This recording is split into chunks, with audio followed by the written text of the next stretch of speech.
Oof. Oof is a word that I would use to describe this year's Royal Rumble. I'm not a big fan of WWE, but I still make the time to watch their big four pay-per-views, the Royal Rumble, WrestleMania, SummerSlam, and Survivor Series. This Royal Rumble, though, may be the first time that I fully divest myself from WWE programming. I've canceled my Peacock subscription. I'm done. I did not like this Rumble. While there was at least one decent match, I did not like this Rumble. Wrestling fans, you may say, Brendan, don't punch up at the billion-dollar company, Brendan. Don't try to put the billion-dollar company in the own zone, Brendan. That's my billion-dollar company, Brendan. It's my billion-dollar company, and I love that billion-dollar company. I want to kiss Vince McMahon on his big, shiny forehead. But I'm going to say it. This Royal Rumble sucked. It was awful. It was, dare I say, dog shit. Now, the matches themselves that weren't Rumble matches were almost fair, almost fine. It just wasn't a good Rumble. And that's what you watch the Rumble for. The Rumble is a 30-person match wherein wrestlers come in one after another, until there's one definitive winner who gets a title shot at the point at the WrestleMania sign. You gotta point at the don't forget to point at the WrestleMania. The brand is very important. Don't forget to point at the WrestleMania sign, idiot. You have to point at the WrestleMania sign. What's wrong with you? You're not pointing at the WrestleMania sign.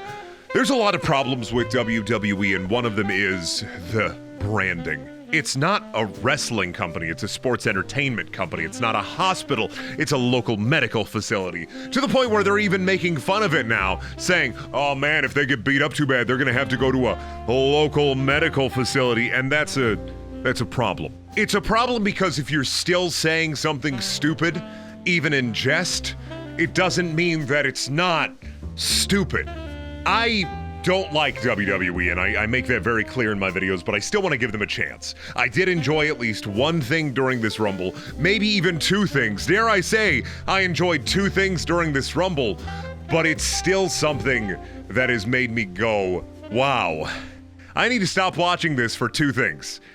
My health and my mental health. Because if I watch any more of it, I'm going to fall asleep. Now, of course, you can see that we've transitioned over to a live action element of this, and that's because I felt like it would bring more energy to the video if I decided to throw this stuff up on a green screen, rather than just have a boring match card back here while I talked about it incessantly. Instead, you get to see me move around like a psycho while I talk around incessantly. So, without further ado, let's talk about the Royal Rumble of 2022.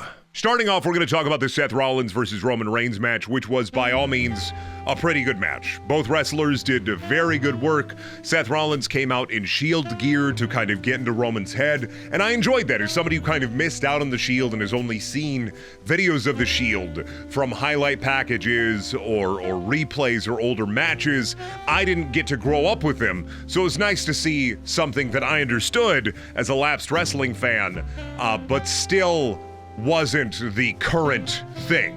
I love Jon Moxley. They've been referencing him every once in a while. People were like, is he gonna be in the Rumble? No. Is Cody Rhodes gonna be in the Rumble? No. What are you, 5? Which, actually, yes, you're a WWE fan. You might be 5. I enjoyed this match, however, up until the end, where it was a standard WWE DQ match. However, as far as disqualifications go, this might have made the most sense. Roman got Seth in a submission hold, and Seth grabbed the ropes. In WWE, if you grab the ropes, you have 5 seconds to get off your opponent who has grabbed the ropes. Otherwise, you are disqualified. If you are the champion, however, you do not lose your title if you're disqualified because reasons. So, Roman lost. He did not lose his title, but he did still lose, which, of course, is going to build us into Roman versus Brock 2, 3, 4, 5, 6. There are only 2 members on WWE's roster, right? It's Roman and Brock. That's it. Those are the only 2 wrestlers they got. That's it. What about Big E? No, it doesn't matter. What about Finn Balor? No, it doesn't matter. Seth Rollins? Well, Roman beat him, so it doesn't matter. Kevin Owens? Doesn't matter. Sami Zayn? Doesn't matter. Next up was the Women's Rumble, which was filled to the brim with legends. You had Michelle McCool, you had Melina, you had Ivory from the Attitude Era faction that I can't remember off the top of my head. That was all about censorship and stuff that I never really watched like as a kid. I watched the Attitude Era as an adult, and I probably appreciate it less because of that. At the end of the day, though, we had our titular Rumble winner, Ronda Rousey. Yay? The Rumble for the women was about an hour and had some awful, horrible wrestling in it. It was a lot of really bad strikes and horrible eliminations. And then Ronda Rousey popped up and just won it all. Sasha Banks had some really cool gear, though. Really cool Sailor Moon inspired gear. And I appreciate Sasha Banks. She gives it her all. She's one of the best women in the roster. And I'm sad that she didn't win. Same with Bianca Belair. Amazing wrestler, amazing talent. Didn't win. Did not get a chance to win. And I'm really just disappointed in WWE. Another cool thing about this Rumble is the Forbidden Door was opened up. Knock, knock, who's that? It's a company smaller than WWE that they don't consider competition. Oh, it's Mickie James. Mickie James is the current, or maybe by the time this video is out, no longer current Knockout champion at Impact Wrestling, which is a different promotion. WWE doesn't have many women left and they're afraid of using NXT talent, so they contracted Mickie James to come in the Rumble for about 11 minutes, do some stuff wearing her Impact title, coming out to her Impact theme, and it was neat. It was a neat thing, especially since they gave Mickie James her gear back when they fired her in a garbage bag. So it felt like more of a, oh, here's an apology, come back and work for the Rumble. We love you, you're a legend, come back and work for us eventually when we need you for like a 5-minute spot, and then get out, we don't want to see you again, you're disgusting. I liked Mickie in the Rumble. I liked seeing a lot of the legends. It was really just kind of a joke Rumble, and Ronda Rousey winning kind of put the cupcake on top of the joke. I really would have rather seen Sasha win it from 1, or Bianca Belair winning it, or probably literally anybody aside from maybe the Legends and Tamina. I just didn't like this Rumble, and I almost fell asleep during it. I was sitting in my chair, and I just almost fell asleep from watching it. I didn't enjoy it, and I wouldn't recommend watching it if I were you, aside from like the little, oh wow, it's Mickie James with a Forbidden Door! And because of Mickie James being in the Rumble, a lot of people assumed that the Men's Rumble would also open the Forbidden Door, but the Men's Rumble was so much worse for so many different reasons. Well, we'll get to that. Next up, we had Becky Lynch versus Dewdrop, aka Piper Niven, which is a much better name. And it was good wrestling. It was pretty all right wrestling. It just didn't really serve a purpose. It didn't really have a point. And good wrestling doesn't need to have a point or a purpose, but it just didn't serve to further anybody's character. It just was an okay match. I don't really have anything amazing to say about it. You could go and rewatch it and probably enjoy it, especially if you didn't have the giant women's Rumble right beforehand. I'd probably enjoy it if I watched it separate from this entire Rumble. I just didn't think Dewdrop was gonna win. I knew Becky would win to further a feud with Ronda Rousey or whatever later down the line. It was just okay.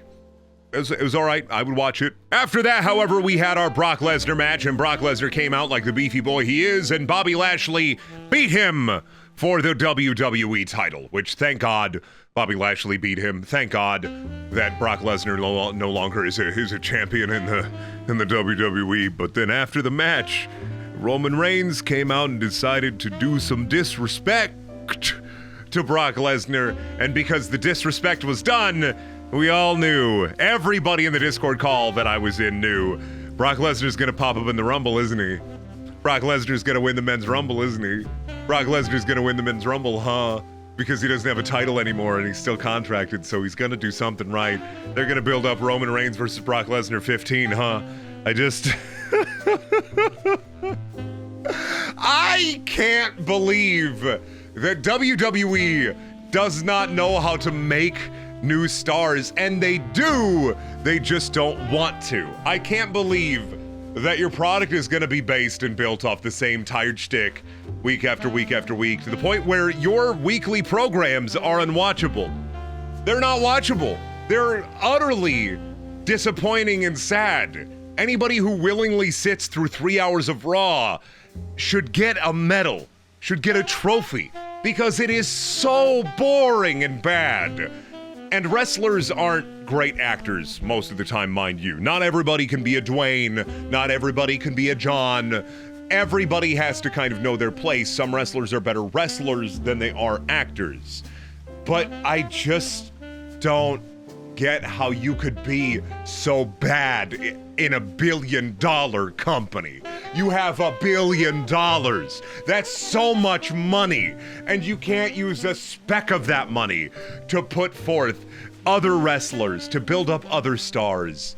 And you may say, well, Brendan, it's because of the staying power of the big beefy boys that Vince McMahon wants to be big and beefy. But it's just not good. They're not in a good place right now. And you could also say, well, Brendan, they're making $1 billion, so they must be doing something good.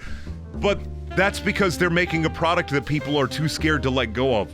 There's a ton of indie wrestling out there. There's a ton of other promotions. You can watch AEW, New Japan, MLW Impact, and the slew of other promotions, even local promotions. You don't have to watch WWE. And by the time you get to this point in the video, you're probably not a WWE fan watching this, because you've turned around and said, no, not my $1 billion company. You can't take it away from me.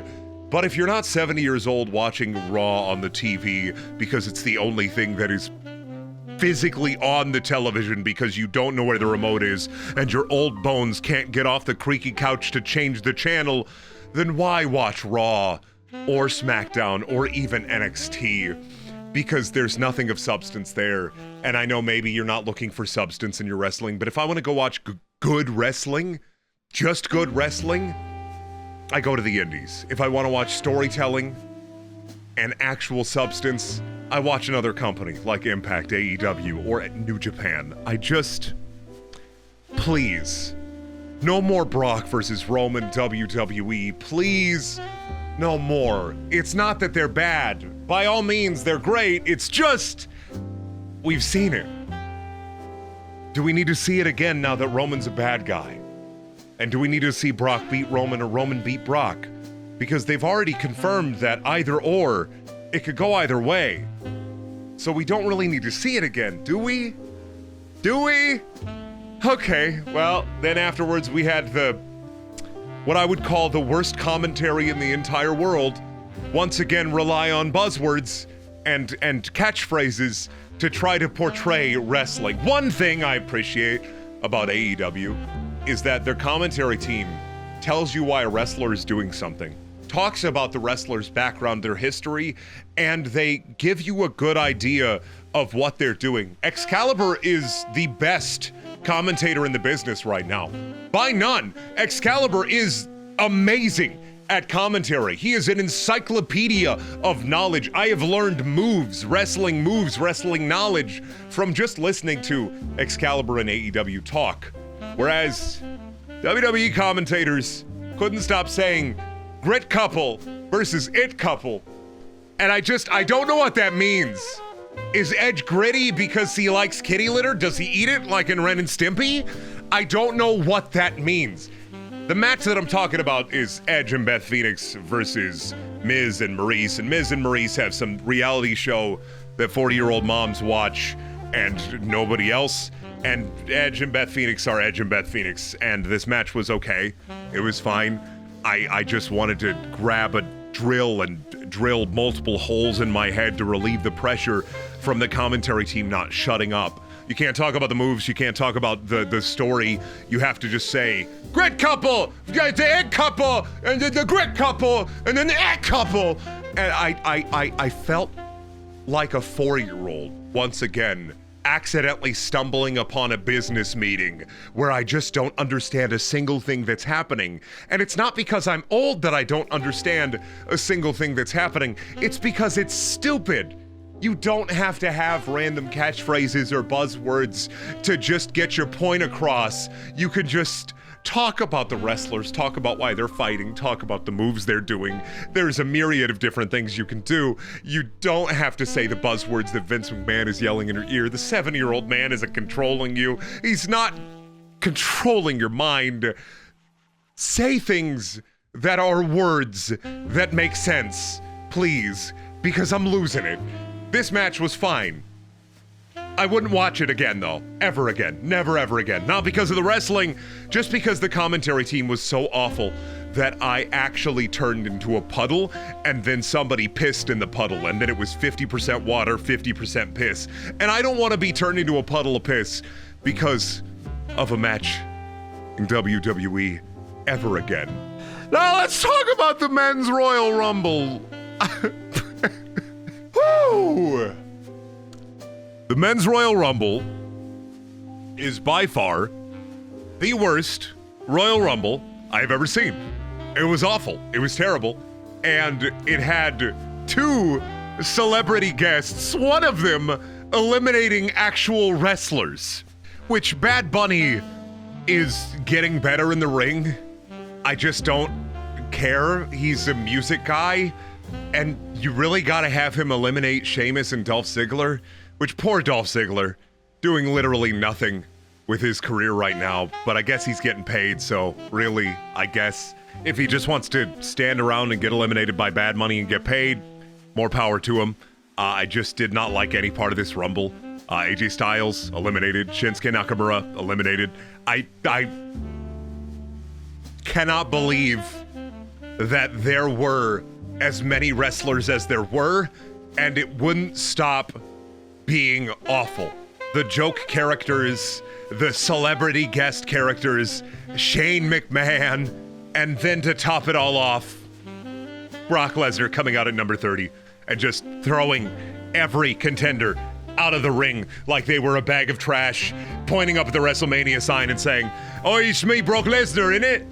I'm ready to beat people up," which also, another thing I got to talk about is I had to go and look up who Madcap Moss was, which is, it's Riddick Moss, which I didn't know, and then the other guy, which I actually have to look here and see what Ridge Holland, no idea who that guy was. Since I don't watch weekly TV, the highlight videos haven't talked about him at all. I had no clue who he was.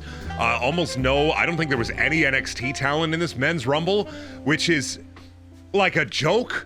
They brought out Rick Boogs, who I guess is Shinsuke Nakamura's guitar guy, and he did a lot of like kind of moves, like a 1930s strongman. This Rumble is inexplicable. It's not even watchable to be funny. It's just a weird mess.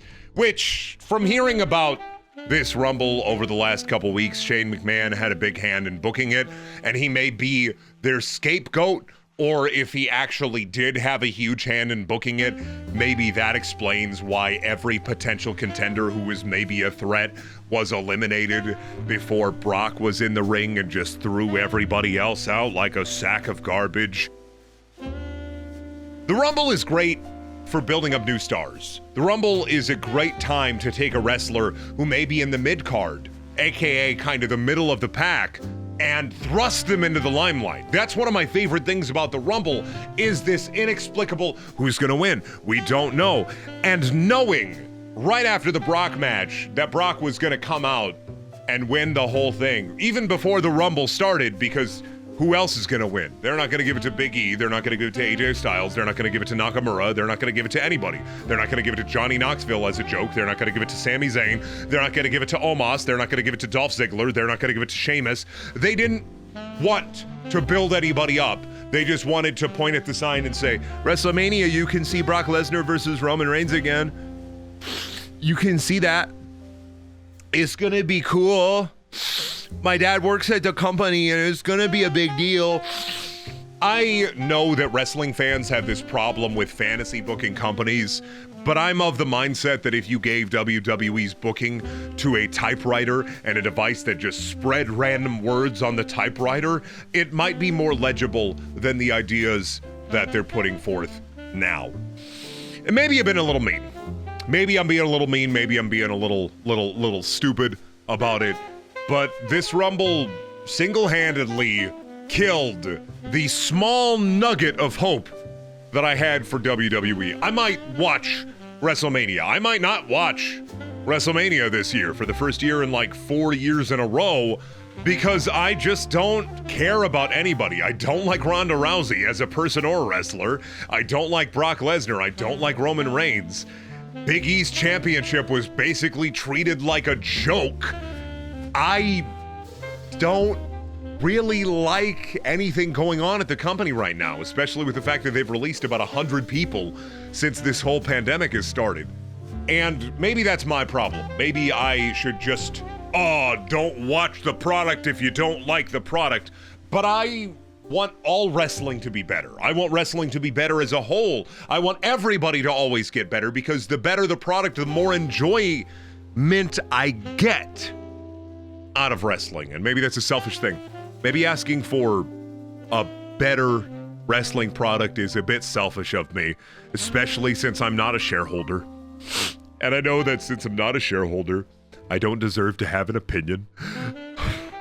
How horrible. Overall, I would give this Rumble a 0, big fat 0. I have never been so bored watching a wrestling product in my entire life, and that's saying something since I did watch SummerSlam. I'm sad, I'm depressed, and I don't think I can watch WWE again. If you love WWE and you made it all the way through this to the very end, I'm sorry. I didn't offer structured commentary, I complained the whole time, but this Rumble was bad. It was really, really bad. And the Rumble out of any pay-per-view WWE has, premium live event that WWE has, should not be boring, should not be bad, it should be exciting. It should be wonderful. It should be a great little loot box, a little mystery gift of wonder.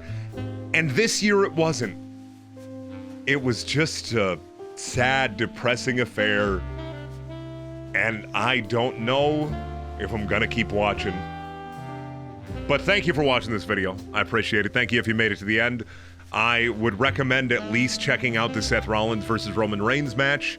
Maybe the dewdrop match if it was like separate from everything else. But don't watch this Rumble. Don't do it. It's not worth it. It's not worth it. It's not worth it. It's not worth it. Go watch good wrestling instead.